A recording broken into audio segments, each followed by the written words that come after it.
மரச்சுரிக்கு பதிலாக மிருது செடி எழும்பும். அதுதான் நமக்கு சபைக்கு இந்த மாதம் கொடுத்திருக்கிறார். அதிலே நான் அதிகமாய் தேவனுடைய வார்த்தை தியானித்து கடந்த வாரம் அதை சபைக்கு பிரசங்கம் பண்ண கர்த்தர் உதவி செய்தார். இந்த வாரம் தியானத்துக்கு என்று 1 கொரிந்தியர் புஸ்தகம், the first Corinthians, the first letter, chapter 3 verse 6 to 7, 3ஆம் அதிகாரம் 6ஆம் வசனம் 7ஆம் வசனம் வாசிக்க நீங்கள் துரிதமாய் வாசிக்கிற கிருபை இருந்தால் வேகமாய் வாசிக்கலாம், அல்லது நானே அதை சொல்லிக்கொண்டு கடந்து போவேன். சரியாக நாம் 1.25 மணி நேரம் தான் ஒரு ஆராதனை கொடுத்துருக்குறாங்க. கர்த்தருக்கு ஸ்தோத்திரம். எனக்கு அது பிரச்சனை இல்லை, இருந்தாலும் நாம் அதை கடைபிடிக்க வேண்டியது நாம் முக்கியமாக. 1 கொரிந்தியர் புஸ்தகம் 3ஆம் அதிகாரம் 6ஆம் வசனம் 7ஆம் வசனம்.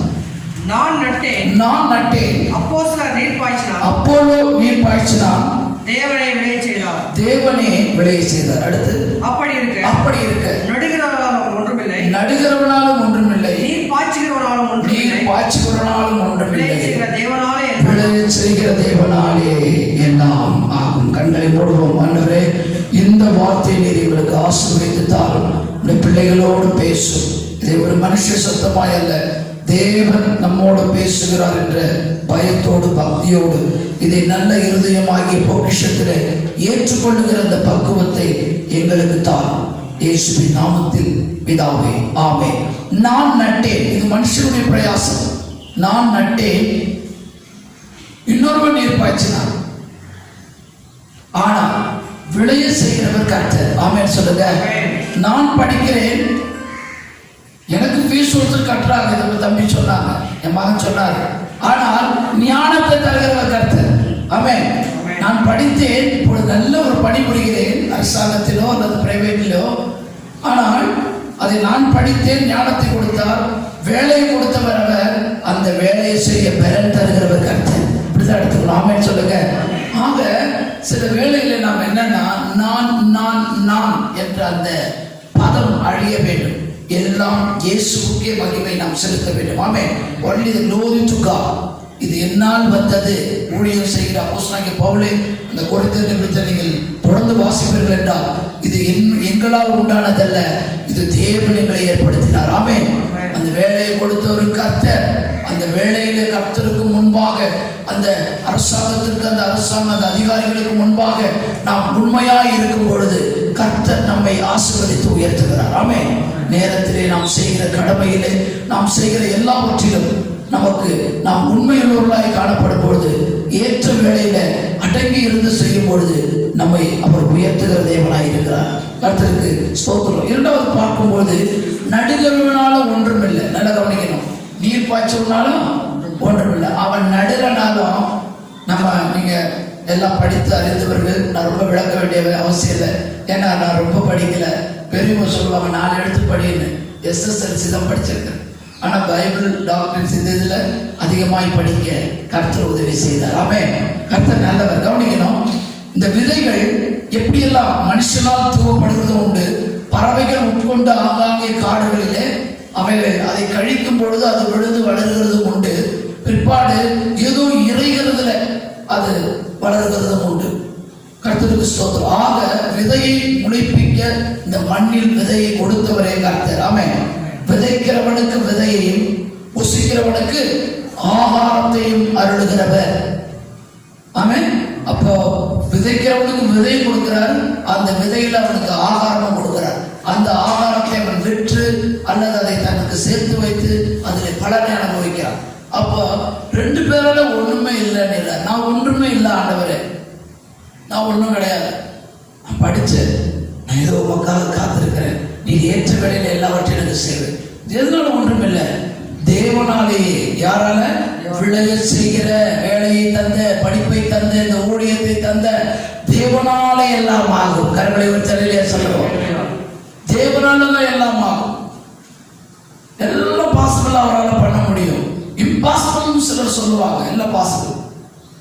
இன்றைக்கு காலையில நான் ஜெபித்துக் கொண்டிருந்த வேளையில எனக்கு கர்த்தர் உணர்த்திய ஒரு வசனம், மோசே நான் பேசுறது உங்களுக்கு தெரியுமான்னு என் செவில ஒரு சத்தம். என்னன்னு அவர் சொன்னாரு, இது இன்றைக்கு நடக்குமா நடவாது என்று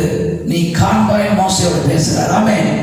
ஏன்னா 6 லட்சம் புருஷர்கள், பல லட்சம் மக்கள் ஆகாரம் வேண்டும், இன்றைக்கு கொடுக்கணும் இல்லையா பாருங்க. என்ன புத்தகத்தில் வாசிக்க வேண்டாம், 11ஆம் அதிகாரத்தில் இந்த சம்பவம் இருக்கிறது. நன்றாக கவனிங்கள். இன்னைக்கு நடக்குமா நடவாதான் பாரு. ஆண்டவரே, எவ்வளோ ஆடுகள் அடித்தாலும் எவ்வளோ பெரிய மதத்தை திறந்தாலும் முடியாது. இன்னைக்கு காண்பேன்றார் ஒரே ஒரு கீழ்காற்று காடைகளை கொண்டு வந்து கவிழ்த்து அவர்கள் திருப்தி அடைந்து, சொல்ல போனா மூக்கு வழியா சாப்பிடுறது வர அளவுக்கு நெஞ்சு வலிக்கும் சாப்பிட்டு ஏப்பம் வர கூட ஏறாத அளவுக்கு சாப்பிட்டு கொடுத்தா மாதிரி இச்சத்து கேட்டான். அவருக்கு நடத்துறவர் அவர் கொடுப்பார். இச்சத்து கேட்கறது கர்த்தருக்கு ஸ்தோத்திரம். கர்த்தர் நல்லவர். இச்சையோட கேட்டா அது கிடைக்கும், ஆனா அதை அனுபவிக்க முடியாத போயிடும். சரி, கர்த்தர் நல்லவர். இந்த இடத்துல பார்க்கிறோம், விளைய செய்கிற தேவனாலே. சில கண்ணீரோடு விதைக்கிறார்கள். நான் வேகமா சொல்லிக் கொண்டு போக நீங்கள் குறித்து கொண்டு நீங்கள் வீட்டில் தியானித்தால் நன்றாயிருக்கும். கர்த்தர் சொல் 126ஆம் சங்கீதத்தில் கடைசி 2 வசனத்தை பாருங்க. கண்ணீரோடு விதைக்கிறவர்கள் கம்பீரமாய் இருப்பார்கள். அள்ளி தூவும் விதையை சுமந்து கொண்டு போகிறவன் அழுதுட்டே போவோம். விதையை வாங்கிட்டோம், உரத்தை வாங்கி வீட்டில் வச்சுட்டோம், நம்ம விதைக்க போறோம்.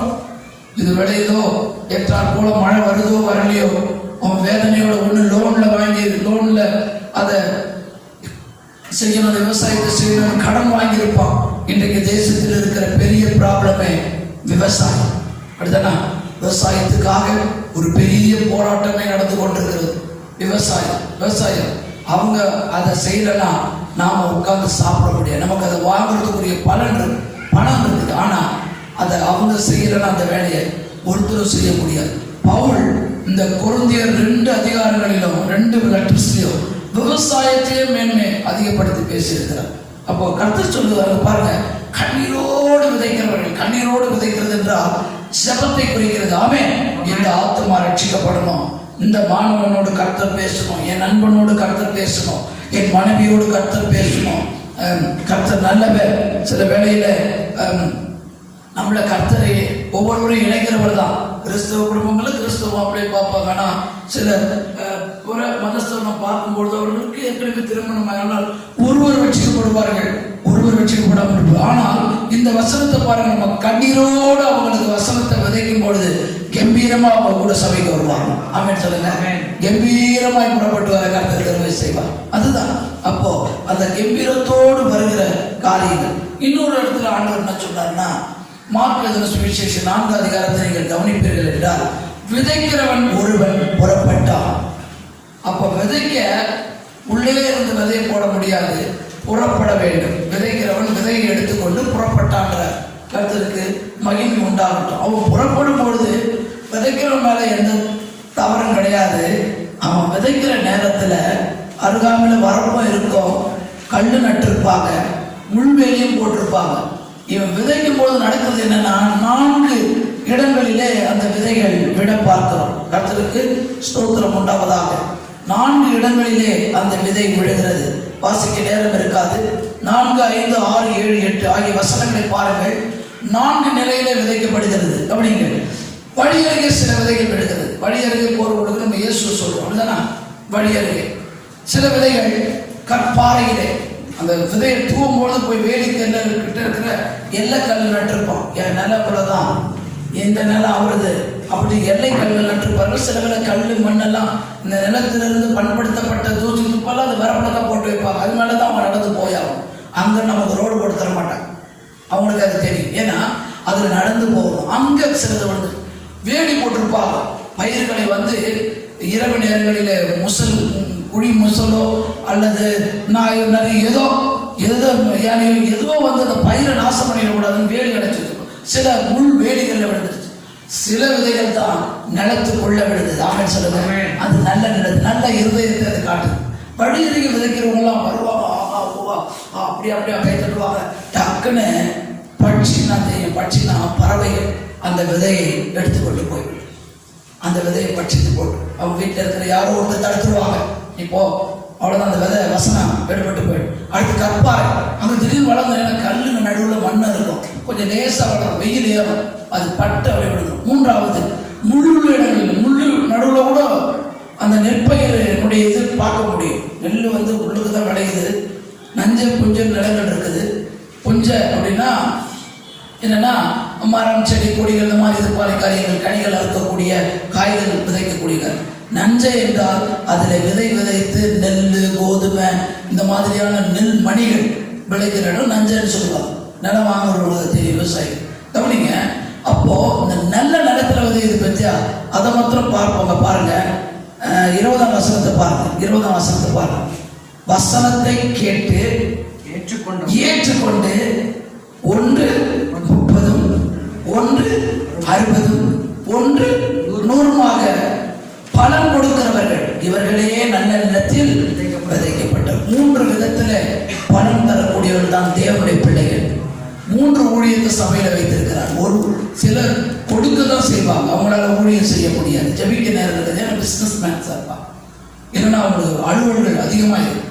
சிலர் ஊழியம் செய்வார்கள், அவர்களால் சில வேளையில கொடுக்க முடியாது, ஜபிக்க கூட நேரம் இருக்காது, அவங்க வீட்டில் தனிப்பட்ட முறையில் ஜபித்து ஊழியம் செய்வார். சிலர் நன்றாய் ஜபிப்பார்கள், அவங்க ஊழியத்துக்கு போக மாட்டாங்க, ஜபிப்பாங்க, ஆத்துமாக்கள் வரணும் வரணும் ஜபிப்பாங்க.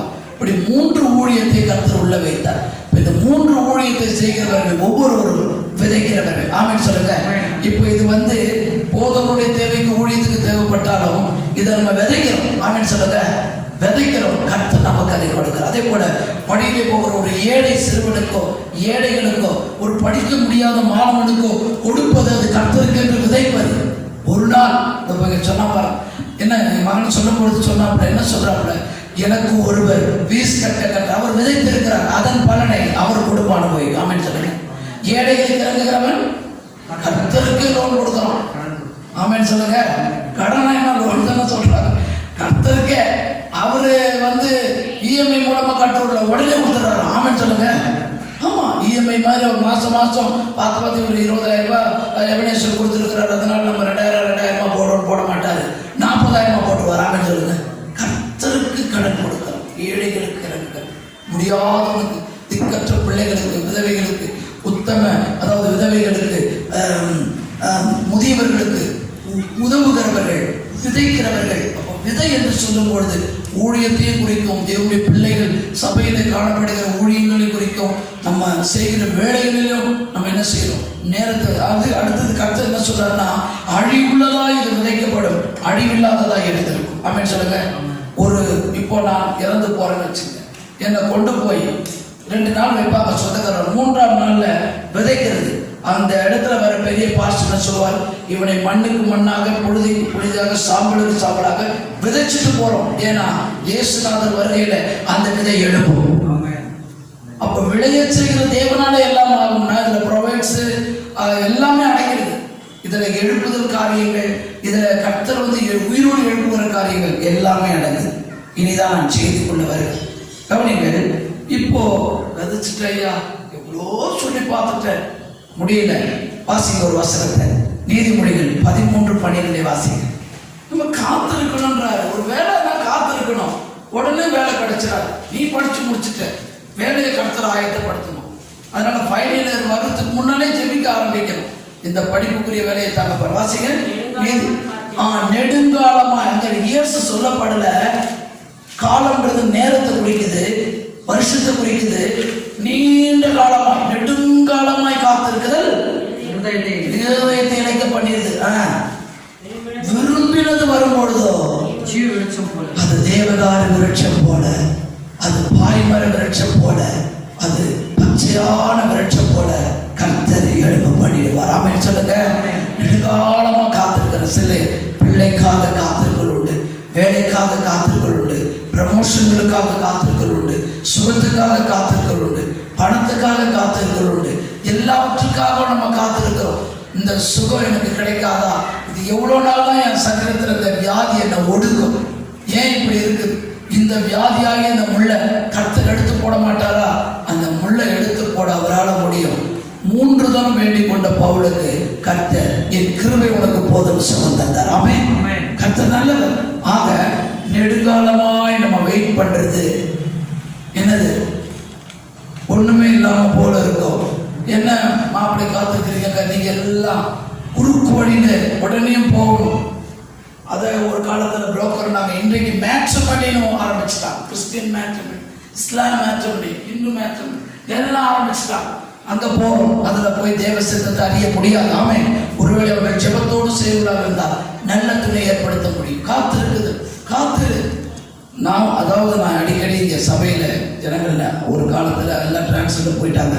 சொல்லும்போது சொல்லுவேன், நீங்க காத்திருக்க வேண்டியது, ஜெபம் பண்ணி நீங்க காத்திருக்க.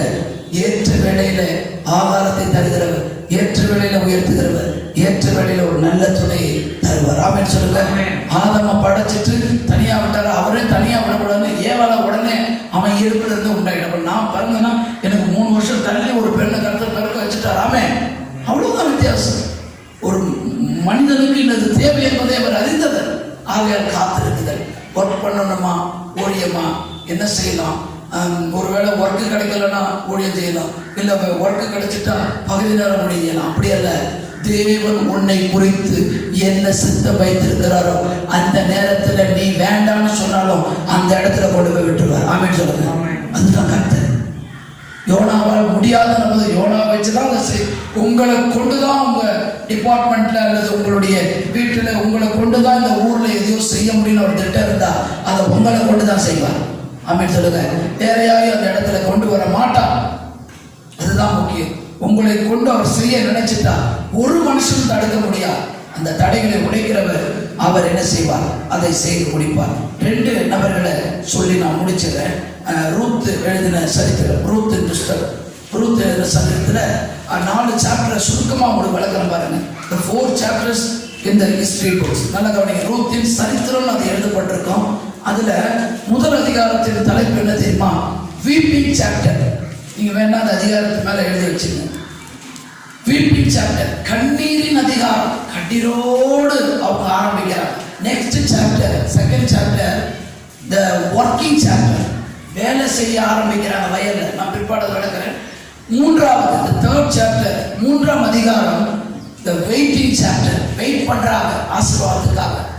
த 4th chapter, wedding chapter. Weeping, working, waiting, wedding.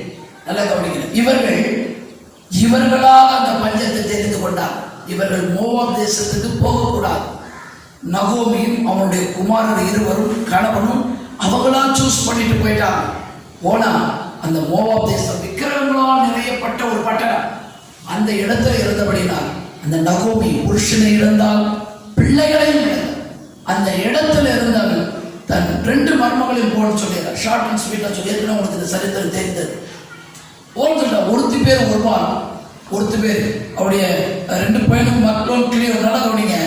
2 பேருமே ஒரு 3 இழந்த அந்த அம்மா, நான் தனி மரம் ஆயிட்டேன், நீங்க போய் மறுமணம் செய்து நீங்க நல்லா வாழுங்க. ரூத்து விடவே இல்லை. ஒரு முத்தம் விட்டுட்டு மாமியை போயிட்டா. 2ஆம் அதிகாரத்தில் பார்ப்பீங்கன்னா அவர் ஒரு வார்த்தை சொல்லுகிற கவனிங்க. அந்த அதிகாரத்தில் அந்த வசனத்தை மட்டும் வாசிச்சுட்டு அவங்க எப்படி அந்த வயலை ஆசீர்வாதமாய் பெற்றார்கள், அந்த விளைச்சலை பெற்றார்கள் என்பதை நாம் கவனிக்க வேண்டும். ரூத்துல 2ஆம் அதிகாரத்தில் வாசிக்க, மரணமே இல்லாமல் உன்னை என்னை எதுவும் பிரிக்க வேணாம். வாசிகள் 16ஆம் அதிகாரம், 1ஆம் அதிகாரம் 16ஆம் வசனம், verse 16. அதற்கு ரூத், நான் உம்மை பின்பற்றாமல் உம்மை விட்டு திரும்பி போவதை குறித்து என்னோட பேச வேண்டாம், பேசக்கூடாது. போகும் இடத்திற்கு நானும் வருவேன். நீ தங்கும் இடத்திலே நானும் தங்குவேன். உம்முடைய ஜனம் என்னுடைய ஜனம், உம்முடைய தேவன் என்னுடைய தேவன். நீர் மரணம் அடையும் இடத்திலே நானும் மரணம் அடைந்து அங்கே அடக்கம் பண்ணுவேன். வேறொன்றும் உம்மை விட்டு என்னை பிரித்தால் கர்த்தர் அதற்கு சரியாகவும் அதற்கு அதிகமாகவும் எனக்கு செய்ய கடவார் என்றார். ஆமென் சொல்லுங்க. அவள் உறுதியா இருக்கிறது கண்ணீரோட. என்னன்னா சில வேளையில சிலதை விட்டாதான் நமக்கு நல்ல நிலைமை ஒன்று வரும். ஆமென் சொல்லுங்க. மோவாபை விட்டு அந்த அதிகாரம் பாருங்க, 6ஆம் வசனத்துல தம்முடைய ஜனங்களை சந்தித்து, கர்த்தர் தம்முடைய ஜனங்களை சந்தித்து அவர்களுக்கு ஆகாரம் அருளினார். அது அறுப்பு காலமா இருந்தது. அறுப்பு காலத்துல கரெக்டா பெத்லகேமுக்கு கர்த்தர் கொண்டு வருகிறார். ஆமென் சொல்லுங்க. யூதா தேசத்துக்கு இந்த ரூத் யார் தெரியுமா? இயேசுநாதர் வந்த வம்சாவளியை பார்த்தீங்கன்னா அவர் அதனாலதான் புறஜாதிகளை நேசிக்கிறார். கிறிஸ்தவர்களுக்கு மாத்திரம் தெய்வம் அல்ல, அவர் வெளிநாட்டு கடவுளும் அல்ல, வெள்ளக்காரனுக்கு தேவன் அல்ல, எல்லோரையும் ஏற்றுக்கொள்ளுகிறவர். அவர் என்னன்னா இந்த ரூத்து தான் ஓதே என்பவளை போவாசனத்தில் பெறுகிறார்.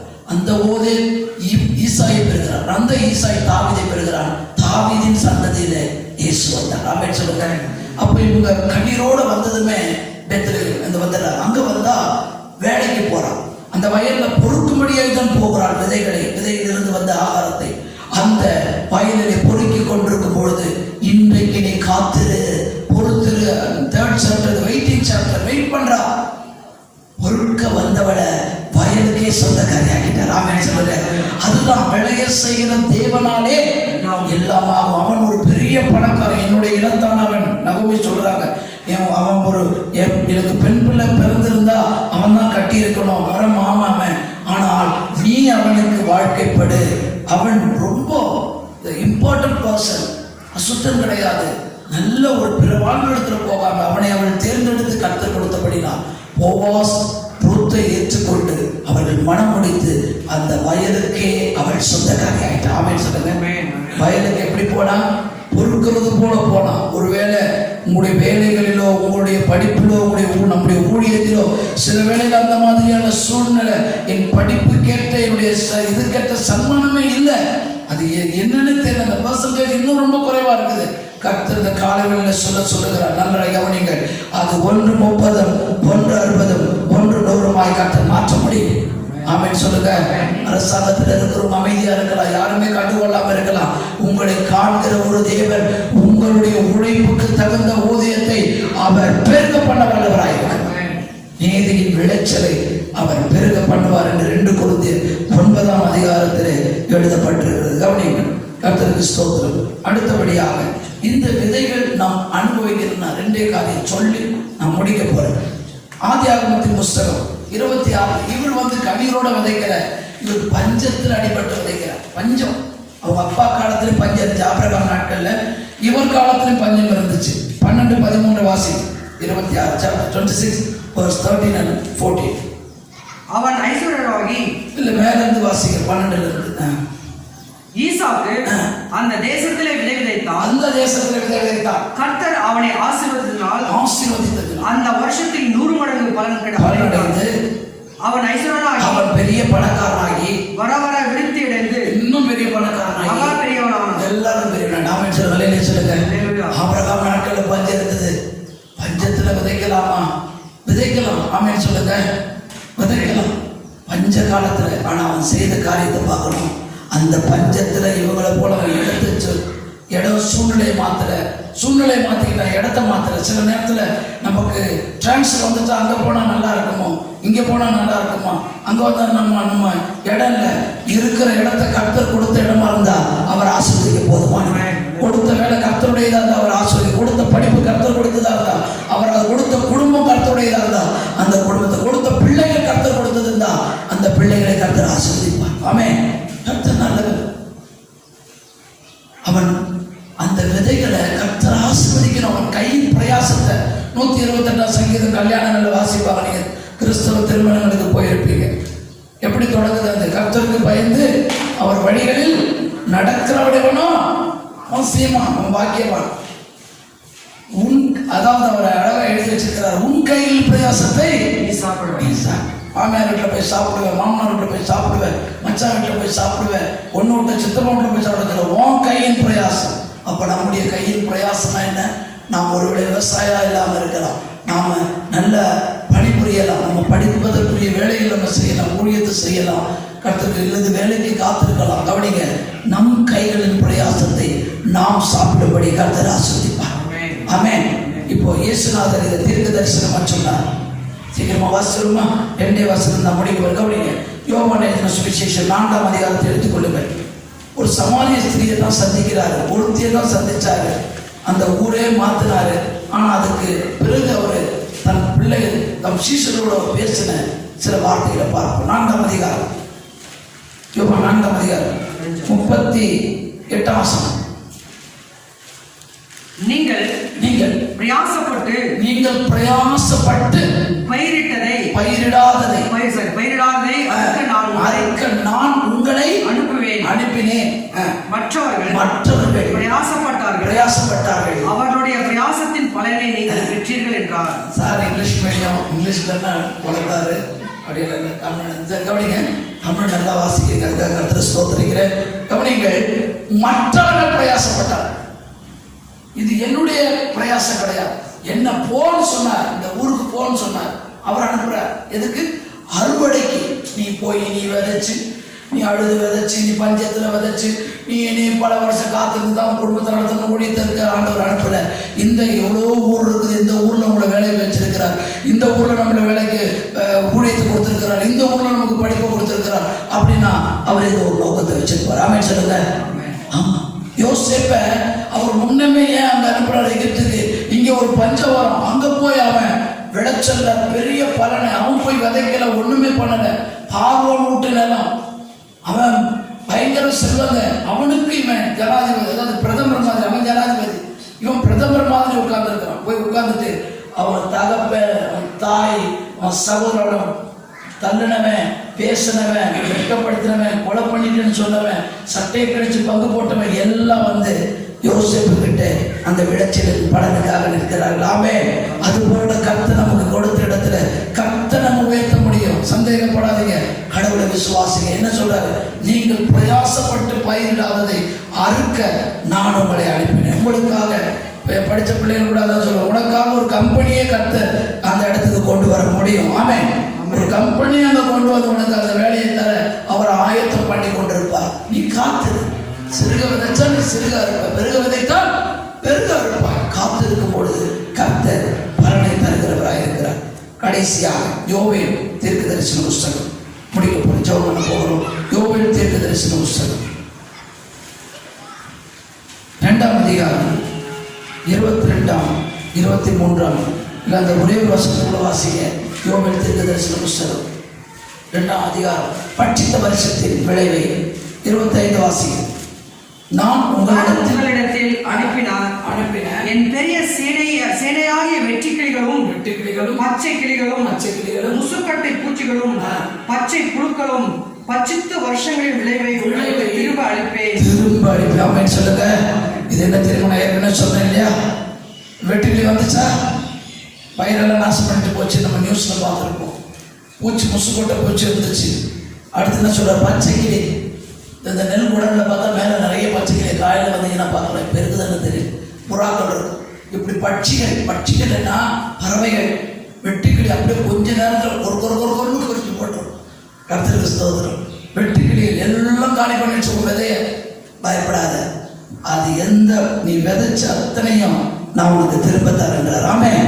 அது எல்லாம் எங்கள் அப்பா சம்பளம் வாங்கிட்டு வரப்போ இவர் ஏகப்பட்ட அது இது போனஸ் எல்லாம் வாங்கிட்டு வர பிடிக்க தானே செய்வான். பேசிக் ரொம்ப குறைவாக இருக்குது. ஸ்டேட் பேங்க்ல சென்ட்ரல் கவர்மெண்ட்ல தான் ஒர்க் பண்ணாரு. அவர் வேலை செய்து முடித்தது நான் சொல்றது 20 ஆண்டுகளுக்கு முன்பதாக ரிட்டையர்ட் ஆனவர். கர்த்தர் நல்லவர். எல்லாமே வாங்கினா நமக்கு பிடிக்க தான் செய்வான். எல்லாம் போயிடுச்சு, சம்பளம் எல்லாம் போயிடுச்சு. ஆனா கர்த்தர் சொல்லுகிறார், எவ்வளவு பிடிமானவங்க பண்ணாலும், எத்தனை எஸ்டி போட்டு ஜிஎஸ்டி போட்டு பிடிச்சாலும் எல்லாத்தையும் திரும்ப தர காலம் கர்த்தர் வைத்திருக்கிறார். ஆமென் சொல்லுங்க.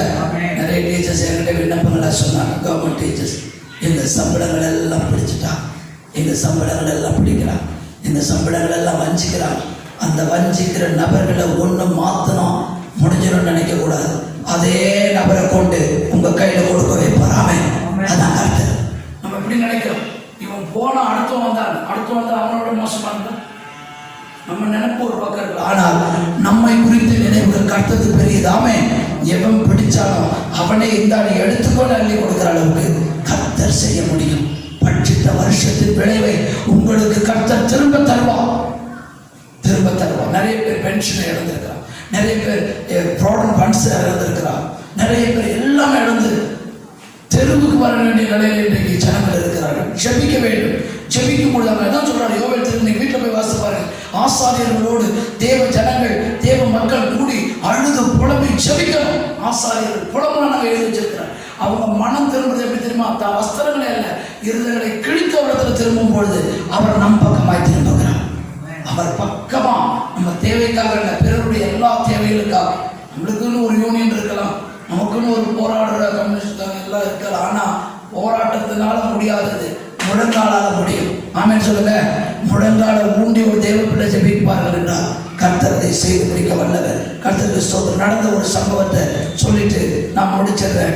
2 ராஜாக்கள் புஸ்தகத்துல 8ஆம் அதிகாரத்துல ஒரு சம்பவம் நடக்குது. கவனிங்க.